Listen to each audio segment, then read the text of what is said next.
Un defensor activo de la diversidad e inclusión, ha implementado iniciativas en temas ambientales y de responsabilidad social.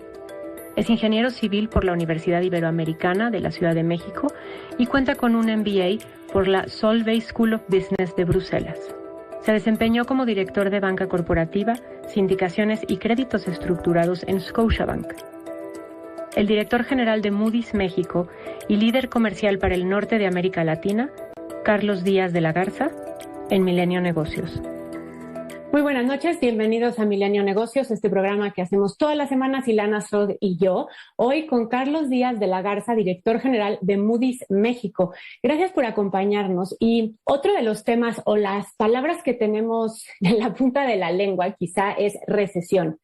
Y lo estamos pensando en México. Ustedes dijeron que puede venir una recesión para el 2023. Quiero que nos expliques un poco cuáles son estas señales que hacen que vean esta posibilidad hacia adelante. Claro. Bueno, el tema de la recesión es un tema delicado. Digo, la recesión está, o se puede presentar en el futuro, ¿no? Entonces, hoy en día tenemos la curva invertida, ¿no?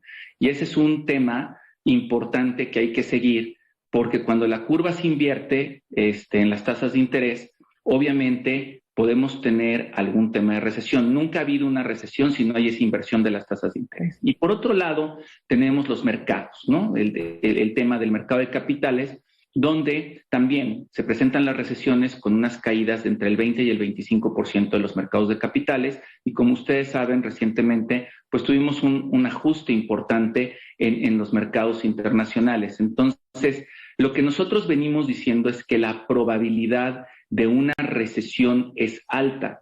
Y esa probabilidad es alta porque se mantienen efectos como pueden ser el tema de la disrupción de las cadenas de producción. Eso viene afectando a muchos de los corporativos, a muchas de las empresas, con los consecuentes problemas de inflación, ¿no? Obviamente, si a esto le sumamos en ese entorno tan complicado que estamos viviendo, el alza de tasas, y entonces tenemos a la gente con menos capacidad de ahorro, con menos capacidad de gasto, pues entonces se crean las condiciones para que una recesión se pueda dar, especialmente en los países emergentes. Y esto es algo importante decirlo, que todos los países tienen diferentes tiempos y ciclos y no necesariamente una recesión es al mismo tiempo de las de otros países. Todos saldremos de estos eventos antes o después, dependiendo de las políticas macroeconómicas que haya seguido cada gobierno. Me voy ahora con el inicio para entender mejor, para la audiencia que quizá no está tan familiarizada con las agencias calificadoras, ¿cuál es el rol de una y por qué ayudan a disminuir las asimetrías de información en el mercado? Bueno, las agencias calificadoras damos antes que nada una opinión sobre la parametrización crediticia de los emisores. Entonces, lo que nosotros le damos al mercado es transparencia. Ha habido casos recientemente, y obviamente lo han vivido ustedes, con algunos emisores, pueden ser Alfa Credit, Crédito Real, más recientemente Unifin, que han tenido algunos problemas, y entonces las opiniones de crédito que brindan las agencias calificadoras deberían de brindar certidumbre a los inversionistas con respecto a estos temas financieros y de gobernanza dentro de las empresas. Voy con otra pregunta. Pensaríamos que en periodos económicos difíciles el rol de evaluación de riesgo crediticio que realizan las calificadoras es doblemente importante.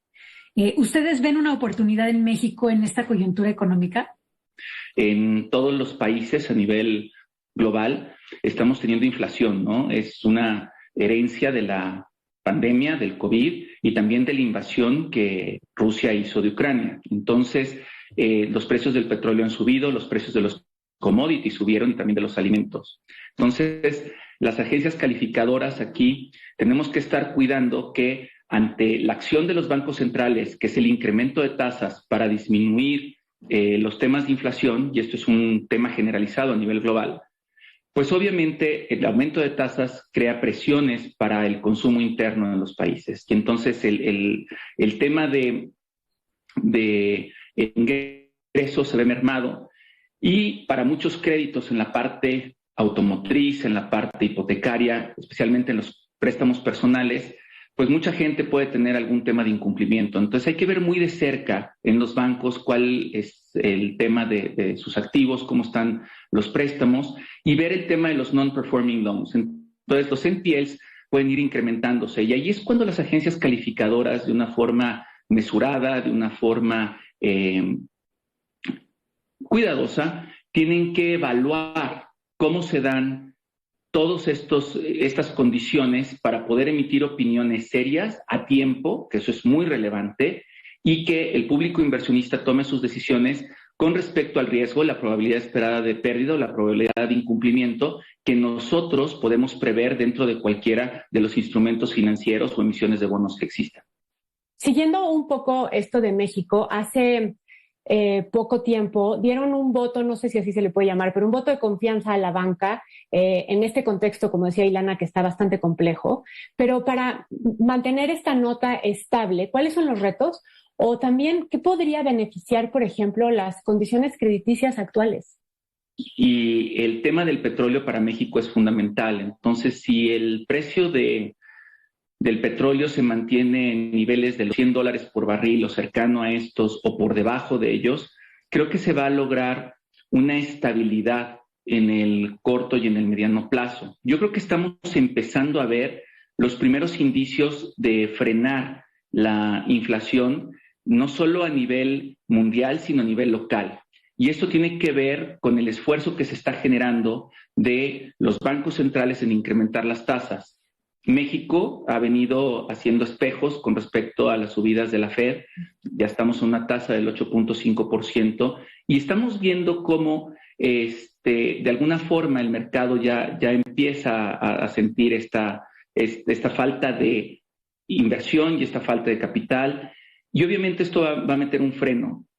No necesariamente que sea bueno, pero esto va a brindar estabilidad porque la inflación es el enemigo público número uno, sobre todo para las economías familiares, ¿no? Entonces, sí se tiene que hacer algo al respecto y yo creo que hay que ver muy de cerca en términos de esto el precio del petróleo y por ahí también seguir todos los temas de la inversión extranjera directa dentro de los países. Desafortunadamente, traemos una tendencia negativa desde el 2018 como país y yo creo que se tienen que crear los instrumentos, se tienen que crear las políticas para que obviamente haya incentivos de inversión.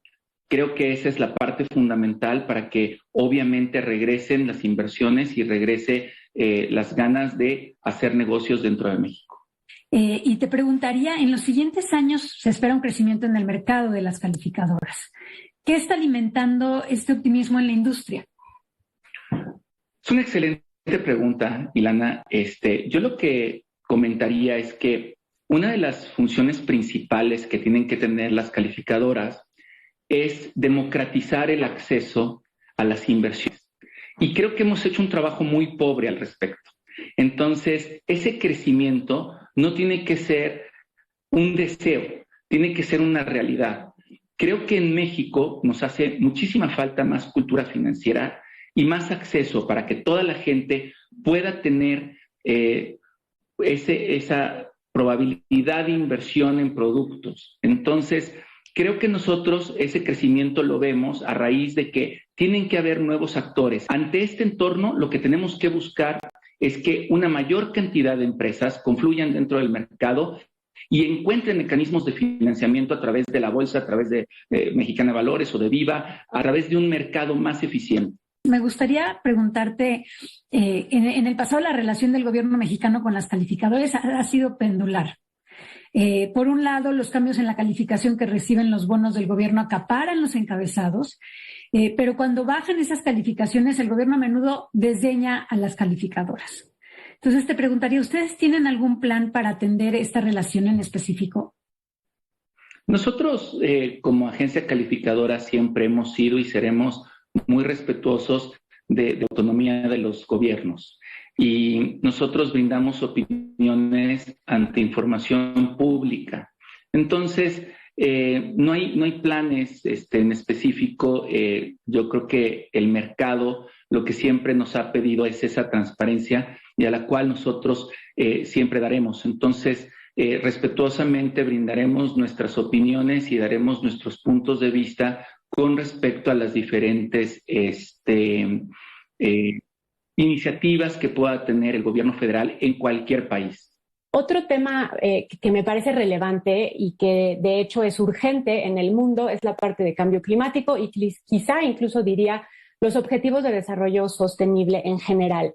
¿Cómo puede participar o cuál es el papel de las calificadoras, en particular de Moody's, para generar un mensaje de urgencia y hacer que todos se alineen? Claro, a ver, primero que nada en Moody's estamos muy conscientes de nuestra posición, brindando opiniones que tengan que ver con temas de sustentabilidad en el corto y en el largo plazo. Y creo que es sumamente relevante abordar que recientemente se han mandado metodologías para brindar evaluaciones sobre las emisiones de bonos. Yo creo que la tendencia en el mundo es que los emisores sean emisores cero, que no creen una huella de carbono. Yo creo que el tema fundamental que hay que ver ahorita y que también es una consecuencia de la invasión de Rusia a Ucrania es el tema de la transición energética. Y aquí el deber nuevamente de las agencias calificadoras es en cómo crear este tipo de evaluaciones, cómo hacerlas públicas y cómo en el futuro los inversionistas puedan decidir con respecto a en qué invertimos, ¿no? Un tema fundamental que sí no quiero dejar pasar es que no nada más nos enfocamos en ese punto. Yo creo que el tema de buscar un beneficio social para toda la sociedad en la emisión de bonos, el buscar la equidad, es importantísimo abordarlo en este tema de sustentabilidad. Y creo que eso hace que las evaluaciones mejoren y que se tenga una mayor parametrización con respecto a la calidad, no solo crediticia de los bonos, sino también a la calidad de sustentabilidad y social que presentan las compañías. Pues ahora sí, Carlos, nos despedimos. Te agradecemos muchísimo por esta entrevista, también a quienes nos acompañaron esta noche. Muchas gracias otra vez.